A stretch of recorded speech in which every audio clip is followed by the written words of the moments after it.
et bienvenue sur ma chaîne Petite Graine d'Amour. Si vous n'êtes pas encore abonné, mais qu'est-ce que vous attendez? Bon, alors aujourd'hui, ça va être une vidéo, je pense, un petit peu courte où je vais vous présenter ma pile à lire du mois de décembre. Je n'ai pris que 4 livres parce que lecture de un livre par semaine normalement, donc je pense qu'on sera à peu près bon.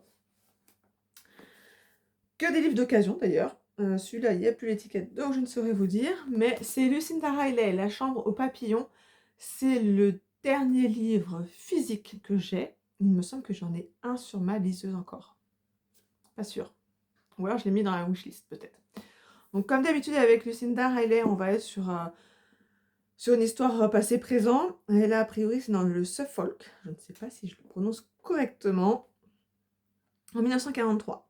Donc dans la somptueuse demeure d'Admiral House, grandit Posey Montagu, ou Montague, je ne sais pas, 7 ans. Si sa mère organise les fêtes les plus majestueuses, son père sait avec ses mots transformer la nature environnante en un monde enchanteur où règnent les papillons. Hélas, la guerre vient brutalement mettre un terme à cette enfance idyllique. Et on va se retrouver en 2006. Oui, ça. Posey a fait d'Admiral House un jardin de rêve, mais ce vaste manoir est devenu un fardeau bien lourd à porter pour une veuve de bientôt 70 ans. Le retour de Nick, son fils cadet après 10 ans passés en Australie, saura-t-il compenser les échecs de Sam l'aîné? Quand l'homme qui lui a brisé le cœur 50 ans plus tôt réapparaît, les événements se précipitent.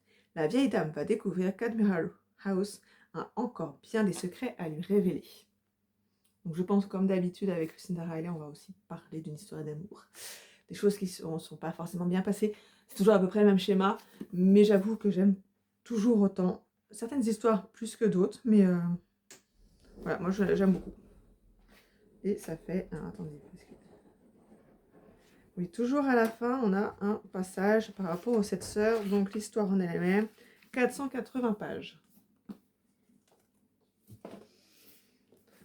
Ensuite, nous avons Guillaume Musso, La vie est un roman. Alors, mon cerveau a fait un switch quand je l'ai acheté parce que j'étais persuadée que j'achetais un Valentin Musso. Parce que j'ai déjà lu Guillaume Musso et que j'ai pas accroché plus que ça à son écriture. Et que j'avais très envie de découvrir son frère. Et je sais pas pourquoi, mon cerveau a lu Valentin. Voilà. Acheté 2,99 € chez Leclerc Occasion au lieu de 21,90 €. Mais l'histoire me plaisait plutôt pas mal aussi, hein, c'est plus pour ça que j'ai acheté à la base.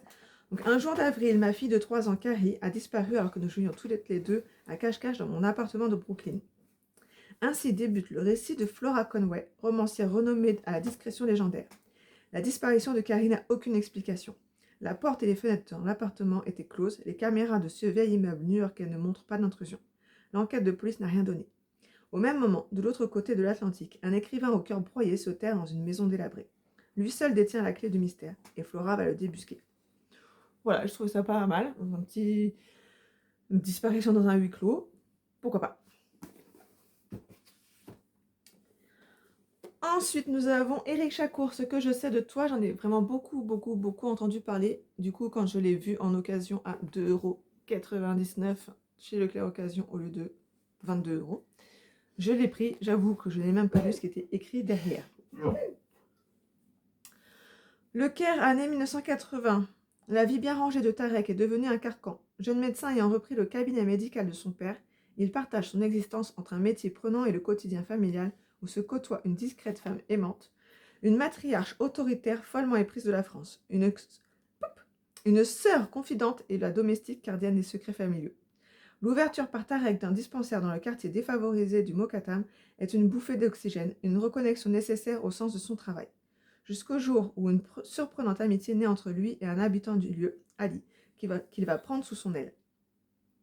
Comment celui qui n'a rien peut-il apporter autant à celui qui semble déjà tout avoir? Un vent de liberté ne tarde pas à ébranler les certitudes de Tarek et bouleverse sa vie. Voilà. Donc, à voir. Et enfin, Le jour où les lions mangeront de la salade verte de Raphaël Giordano. J'avais beaucoup aimé son premier livre. Ta deuxième vie commence quand tu comprends que tu n'en as qu'une. Et pareil, je l'ai payé 2,99 € chez Leclerc Occasion au lieu de 16 €. Là, c'est vraiment juste pour découvrir, parce que voilà, comme j'avais beaucoup aimé Ta deuxième vie commence, blablabla, que j'avais aussi lu en roman graphique cette année. Donc là, ça va être une découverte. Je n'ai même pas lu ce qui était marqué derrière, donc on y va. L'homme est un lion pour l'homme, et les lions ne s'embarrassent pas de délicatesse. Sûrs de leur bon droit, ils imposent leur vue sans conscience de leur égocentrisme et de leur appétit excessif pour les rapports de force. Ces lions, nous les croisons tous les jours. Automobilistes enragés, conjoints gentiment dénigrants, chef imbu de pouvoir, mère intransigeante qui sait mieux que nous ce qui est bon pour nous. C'est ce que Roman appelle la burnerie. Trentenaire passionné et engagé, Roman accompagne ses félins mal embouchés vers davantage d'humanité. Elle a créé une société qui leur propose un programme unique en son genre, relooking intégral de posture et de mentalité.